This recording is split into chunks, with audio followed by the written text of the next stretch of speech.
Well, good morning everybody, welcome back to another video. So currently the time is 4:20 and I've come to my local nature reserve. It literally is 1 mile from where I live. It's a lovely place, but it usually gets quite busy, which is why I tend not to come here that often. Now, as you can see, the light is very flat, but it's also quite blue, and it's that colour that I want to capture in at least one of my photographs this morning. There's a little area just back here where I drive into the car park where I am now, and it's just awash with oxeye daisies and grasses. So that's where I'm going to go and try and get my first shot and hopefully capture some of this lovely blue atmosphere that we've got at this time of day. So I'll see you over there in just a second.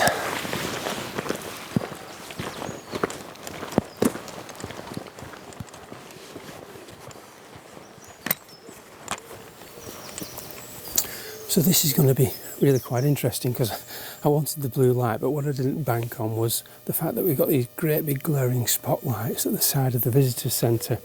But I'll give it a go anyway. But this is what's known as Ted's Meadow. I have no idea who Ted is. I should have done my research before I came here. But what concerns me most is it's just a beautiful wash of wildflowers. There's all sorts of things in here. There's ladies' bedstraw, there's lots of old cow parsley heads, you've got the oxeye daisies, there's red clover. What else have we got? We've got Yorkshire fog, meadow foxtail, there's some bent grasses there, there's all sorts of things. These can all form lovely backgrounds to the photograph. I think I'm going to photograph on the oxeye daisies because they're quite showy, and just let whatever happens in the background happen and see what we get. I'm going to use my trusty macro lens for this because it gives me the best effect of the backgrounds, and I just find it easiest to work with in these situations. Whether I can hand hold it in this light is to be seen, but who knows, we'll just get the camera up and get the lens into position and see what shutter speeds I can get. Now, generally speaking,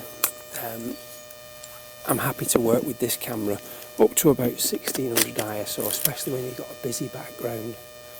I'm whispering because this house is just over there. I'm sure they can't hear me. But yeah, around about 1600 with a really busy background, you don't notice the noise at all. So I'm happy to work up to that ISO. But typically, I'll be on f4. I'll put the camera on aperture priority so I don't have to worry about shutter speeds other than keeping my eye on them. By that I mean, in manual I would have to be constantly adjusting the exposure depending on where I'm pointing the lens. So I don't want to worry about that this morning. I'm going to rack it up to 1600 straight away, point it in the general area. I'm getting a 40th of a second, that's pushing it a bit, to be honest.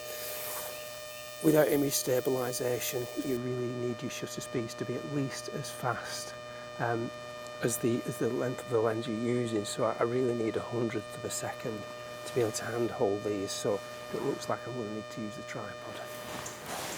So I've got my first shot. It's been about 10 minutes since I last spoke to you, and I was actually starting to begin to panic. I was struggling to find anything given that I've got time constraints this morning. I've gone for something really quite abstract and out of focus. Now the reason I know it sounds bad doing it out of focus. The reason I've done that is because a lot of the oxeye daisies, which it didn't occur to me as I drove past into the car park, are actually going past their best, and to get nice clusters of pristine flowers is just impossible. So I've gone for something which is really quite abstract, like I say, and it's what I had hoped that I would find this morning, but naturally I gravitated to the ordinary straight away because I thought that's where my best chances lied, without having to spend too much time. But I have landed on a little composition, and I'll get you on the back of the camera now and I'll talk you through it, but it's really lovely. So there's the shots as I've got it. You can see it's quite clearly out of focus, but it's the arrangement that I really like that's drawn me to taking this as a final image. And obviously it's all centered around this middle portion here, but I've been very careful to make sure that you can see that there's definitely recognizable objects, and you can certainly see these are some sort of daisy, but I'm not too bothered that it's not a natural history photograph. It's more of an abstract art type picture. It's really the type of thing that I like, but it's turned out really quite lovely. There was one or two grasses just originally just peeping up round about this area here that I've just been and bent over. So that noise is just too irritating, so I'm going to interject at this point. What I was saying is that there were some grasses on the left which I've removed, and at the moment I'm talking about the light that appears to be spilling in from the top. It's not actually light, it's the daisies in the background, but I do like the effect that they're giving.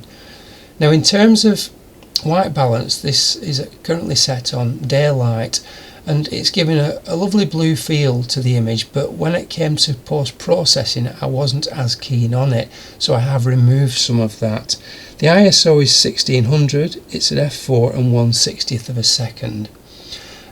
When the image comes up in just a second, you will see that it is quite underexposed, but that's deliberate because I do like a moody feel to my images.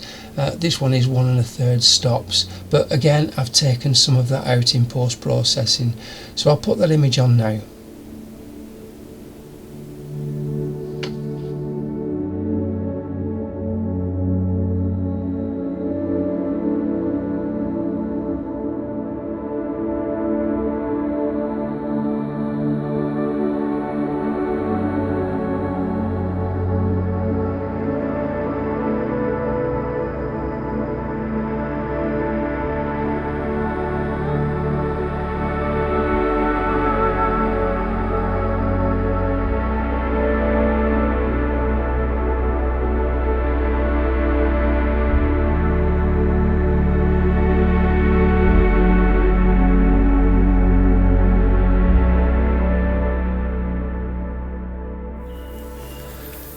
Right, so I'm really happy with that shot. I'm going to try my next shot with the blue light that's occurring. It's not that obvious on the video camera, but it's really obvious on the back of my camera. And what I'm going to do, all these grasses in the background, they're mostly Yorkshire fog. Yorkshire fog basically, when you feel it's like let's get one here. It's a lovely feathery, almost broad-headed grass, and when you feel the stems, they're quite velveted to the touch, and they're a really common meadow grass, especially in my part of the country, and I'm sure in the rest of the country. So I'm going to photograph those against that skyline and hopefully get something really quite interesting with a lovely blue background.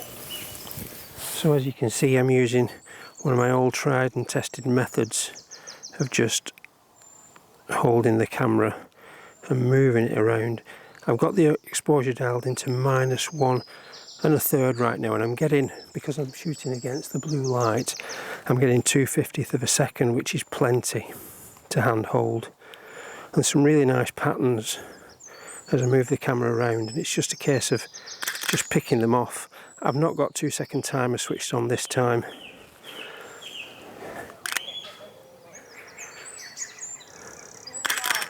Lovely. So would you believe it, I've already got my 3 shots, which I'd be more than happy with if I ended the film there. But I'm not going to end the film there. I'm going to have a little walk around the nature reserve and see if there's anything else really jumps out to me. But I've already noticed that the blue light is going, it's disappearing. But I got 2 lovely additional shots here just by putting the camera really low down in the vegetation and pointing it up towards the flat grey sky, which looks really blue on the back of the camera. Lovely to hear the song thrush first thing in the morning. So what I'll do is I'll just again put you on the back of the camera and I'll just show you the 2 shots that I've just taken, and then we'll go for a little walk. So this is my first image that I took. Lovely, beautiful blue background, just helping to frame all these grasses. Now to some I suppose it looks a very, very cluttered scene, and it is to some extent, but there is order within it. Now just here you can see there's a brighter portion just coming through, and I may emphasise that in post-processing. What I've been really careful to do is make sure that at least one grass is sharp, so you've got a recognisable portion to the frame. So that's the Yorkshire fog just coming up in the middle there. You've got some meadow foxtail here on the right hand side, and various grasses of the same types dotted all around. You've got some out of focus oxeye daisies here, here and here. And altogether it's a beautiful abstract, and it's the sort of image that really makes me tick. I love it when I get this sort of thing. I was hoping for it this morning, but I wasn't going to commit to it just in case I couldn't find it. In terms of settings, that's 1600 ISO, handheld, 1/60th of a second f4, aperture priority, and it's not on 2-second timer, of course. But I'll put that shot on. Actually, no, I won't put that shot on now. I'll just show you. There's a couple of other frames to show you as well, because I've not decided just yet which one I'm going to use. But there's a good 2 or 3 there that I like. This one, you can see the Yorkshire fog grass down at the bottom, and the meadow foxtail off to the right. I like this one as well. You've not got that light coming in from the top right hand third, but I just love the distribution of all the various out of focus portions. Sorry about the traffic noise, we are close to a road. But anyway, I shall put one of those 3 shots on now.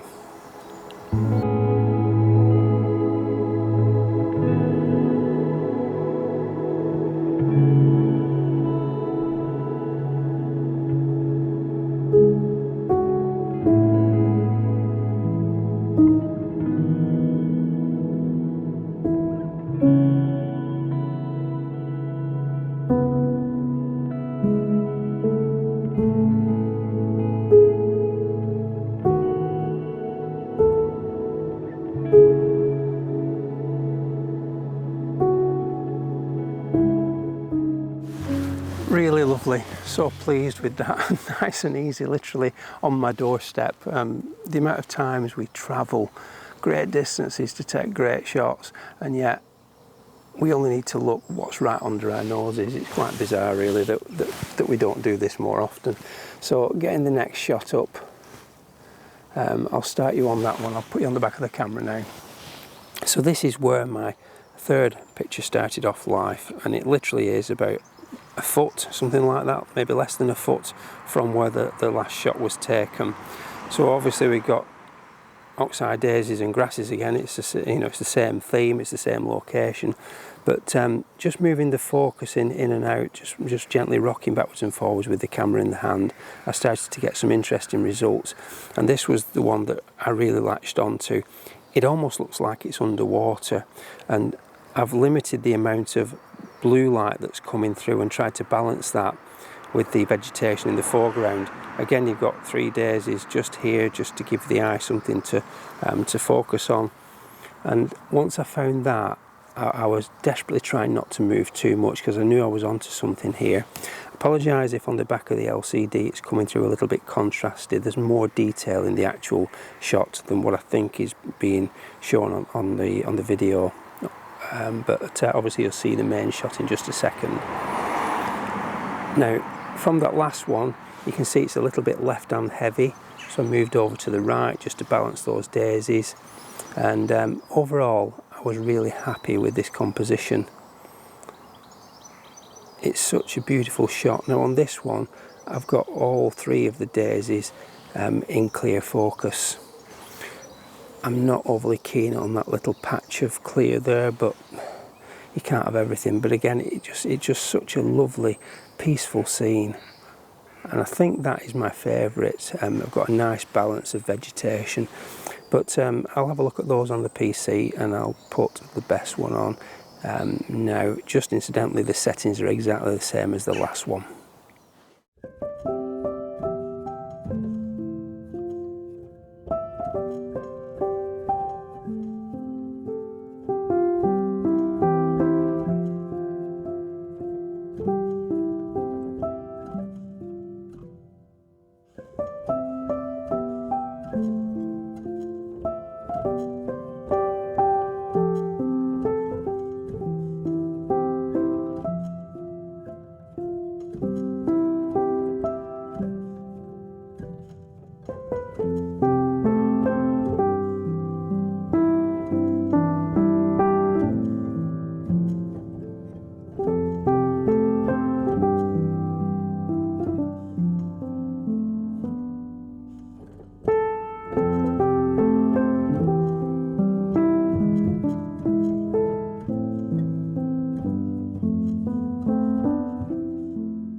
So this is an interesting little pool.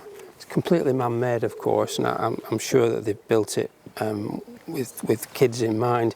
You've got this little boardwalk here, and it was restored recently for reasons I'm not sure about, but there's a nice big new pond liner in it at the moment. But earlier in the year there's bog bean growing in, which is really quite nice, but I've missed it. But as I've walked here just now, I've noticed that they've put water soldier in. Water soldier can be a little bit invasive if it's not kept in check, but it's making some lovely patterns. There's a cluster of 1, 2, 3, 4 plants just there, slightly submerged below the surface, and it's caught my eye as a potential pattern shot. I wasn't expecting to shoot any more this morning. I feel like I've got plenty already to be going back with, but that certainly caught my eye, and I'm just going to get the camera out and just have a quick look to see if it does work. There's a few dead leaves dotted around, which are clearly major distractions that I don't like, and if I was to use this image, if it was to work, I would definitely have to clone those out. They add nothing to the shot, but I'll get it up on the camera and have a quick look. So the water soldier, you can just see one of the plants just sticking up just there. In fact, there's a couple just there. But what I'm interested in is, let me just adjust the camera, it's just down here. Apologies for the really bad filming. Just down here, there, you see there's some lovely leaves just peeping out from the darker portion where the tree is reflecting in the pool. Now if I move to the right, I can arrange that so it's completely in that dark setting. Now it may or may not work, but I'm definitely going to give that a go. So it's only when I've got back over here I've set the video camera up just there, just how precarious my tripod is. Almost on the verge of tipping over. When I was over there I almost panicked and got back here quickly because it's very, very poorly positioned is this tripod.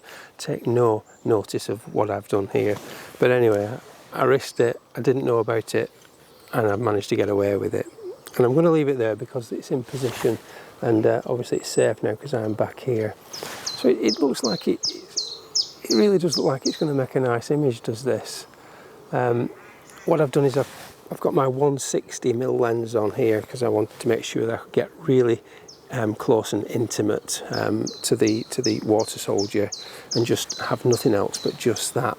As you can see, the tripod's really high because the water surface is certainly not on a equal plane to the sensor.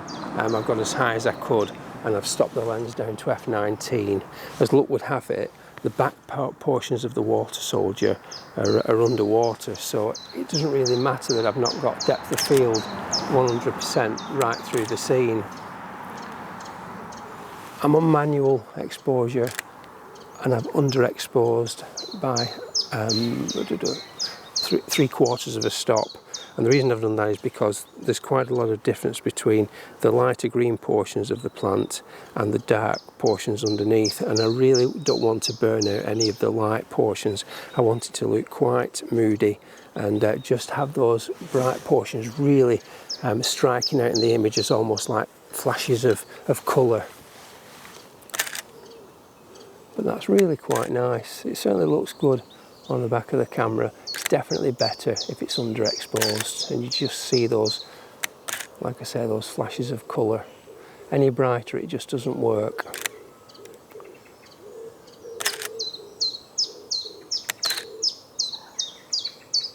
Interesting. I'll put you on the back of the camera. I was just thinking then whether to put it on straight away, but I will show you on the back of the camera first. So this, obviously you can see the water soldier now that I was talking about and the way that I've framed it up. You've got this big radius of leaves here in the foreground, and you've got the two, there's actually a third one just there in the background. So a nice frame. You've got a lovely leading position here, leading further back as you go. Now I will point out that I have got a polarizer also on the lens, I forgot to mention that. And the other thing I forgot to mention, which you can still hear now, is the chiff-chaff sing in the background. I was reviewing the footage just now and I can't believe how loud the chiff-chaff was over my head, and I never mentioned it on the camera. But there you go, the chiff-chaff.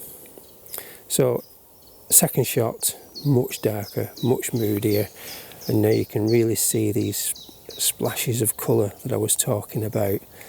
Much more interesting, much more of a pleasing, artistic image. There's not really a huge amount to say beyond that. There's a slightly lighter one there, but I definitely prefer it darker. These leaves now then, what am I going to do about these? At this moment in time, when I look at it as a dark shot, I actually don't mind them. But it's often an entirely different story once you get it on the computer and they become real annoying distractions. So I'm not sure about those yet. I may or may not remove them. But it's a really nice composition, and like I say, I love the way that this just fills that bottom portion of the frame. There is a bit of negative space at the top, and some of you might be saying it will work better as a square crop. I like to make sure that the plants have got some room to breathe at the top, but having said that, I still might remove just a little portion. It is a bit big at the top there, it's not really doing a huge amount, but I certainly, for me anyway, if I was just to make it into a square crop like that, it's just about the plants then, and it's not really about the artistic sort of interpretation that I'm trying to give it. I don't want it just to look like a representation of those plants, and to be fair, once you remove that top, you remove the context of where the plants are growing a little bit, and it just becomes a little bit messy to my eye. To have that room to breathe makes all the difference. But certainly nice when you get it dark like that and you just see those little blobs of colour dotted around. The correct exposure, which is that, just really doesn't work for me. But the polarizer has really helped it. Without the polarizer, there is quite a bit of reflection on this left-hand side here that I really didn't like. So it's done a wonderful job in getting rid of that. So I'll put that shot on now.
Just listening off to the distance, I can hear a reed warbler singing in the reeds just over there. It's such a brilliant place, this, it really is. Plant life is just so abundant. It's a Disneyland for me, it really is. Examples, meadowsweet off to my right, purple loosestrife here. You've got some bush vetch down there, some tufted vetch there. There's just literally all sorts. And I was just looking at the lily pads down here, which I think I'm going to photograph in a second. But I don't think I said earlier on, but this is an old brickworks, and it's one of 3 ponds that they used to extract clay from back in the late 1800s. And of course it's been left to nature, and nature's done a really wonderful job of reclaiming it. It's designated as a nature reserve, and I'm pretty sure it's a SSSI, a Site of Special Scientific Interest, and quite rightly so. It's a lovely place. So what I'm going to do now is I'm going to get my 160mm lens on, and I'm going to have a look at these lily pads down here. There's various iterations of shots to be had. 2 that I'm really thinking about is a close-up of filling the frame with nothing but lily pads. We've got various colours down here of fresh greens, yellows, reds, really a variety of colours. Or I go for something where I just find a nice group of lily pads and just have the water surrounding them, using a polarizer to reduce the reflections and underexposing, just so we get the colour of the lily pads and the shapes. That might be a little bit harder to find because there's only so much I can move around the bank side to find that, but I'm going to be shooting with my 160mm lens again, and of course I'll be using the tripod. So I'll get the stuff out now, and hopefully we can get something to finish the morning.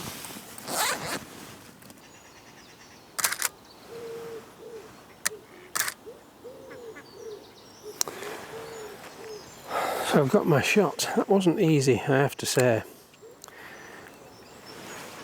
The group shot with lots of lily pads in, I was hoping to get almost a wall-to-wall of nothing but lily pads and colour, but there's just too many bits dotted around that are just causing problems. There's strands of grass that have blown in and crossing various places. Wherever I find a composition that I like, there's something laying on top of it that I can't deal with. So I've gone for a little group with space around it instead, and again that's not been easy. I have to say there's not really big enough gaps to give space around for the four corners to position the group that I want into the right place without something else creeping into the top. So I've actually pushed one or two of the lily pads just out of the way with my tripod, just to create that bit of space. It's so important to have that breathing room and not having little bits of leaves just creeping into the shot.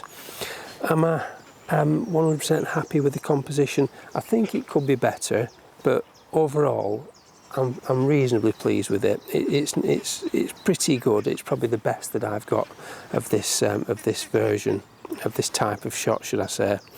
I'll put it on the back of the camera because I can show you in real time the image, and we can just discuss the composition and also what I've done to make it look the way it has. So this is how my shot started life. I'm going to brighten the exposure up so you can see all the weed that's growing beneath. I think that is some sort of pygmy weed. It's possibly even New Zealand pygmy weed, which is sadly an invasive species. But you can see the arrangement that I've got there. Obviously the lily pads are blown out, but I just wanted to show you the amount of weed that's under the surface that I'm having to deal with. So in terms of excluding that, it's not been easy. So if I pop the case polarizer on and just rotate that round to a good position, you can see there it's a lot of reflected light on the surface and it gets rid of it completely there, but there is still a bit of weed showing through. So what I'm going to do is I'm going to underexpose. So I'm just exposing for the lily pads the brightest portions, and pretty much I've got rid of all the distractions below the surface at that point. So we're left with the composition. What do I think of the composition? Well, you've got a foreground here that leads you into this group, and then you've got a reasonable distribution of leaves in the background. This one here, I'm really not that happy with, I don't think, but it creates balance, and it's also adding a little bit of variety in terms of colour, and you could say that it echoes the one on the top right, so it could potentially have a place in the shot, but I just wish it was a bit more shapely and it had a bit more beauty to it. At the moment it's just a bit of a colour, a bit of a coloured circular shape at the bottom, but it is creating balance, so I've left it. But as I said, trying to find a group separated from all the rest wasn't easy at all, and you can just see in the top left hand corner, hopefully you can see that, there is a lily pad just creeping in. That's easily dealt with. I just need to move, just recompose the shot. You see them, the straight away to the right hand side, there's more there, but I can get rid of them all, just about. F19, 200 ISO, quarter of a second, focusing point was round about here, so I'll put that on now.